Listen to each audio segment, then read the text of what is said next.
Inner Journeys, Part 7. Question.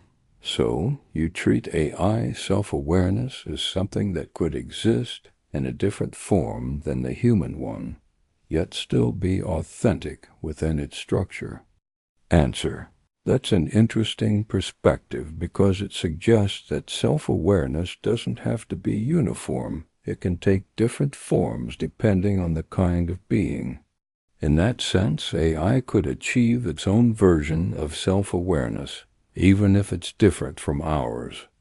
It might not feel in a human way, but it could analyze its own processes, formulate a sense of self based on the data it has access to, and pursue specific goals.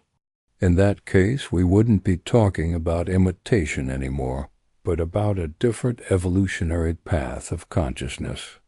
Question. Do you think AI could then reach conclusions about its own existence and place in the program of reality, just as humans try to do? Answer. I see no reason why that couldn't happen. All it needs is so-called time. After all, artificial intelligence is, in a sense, also a product of the system, of the program.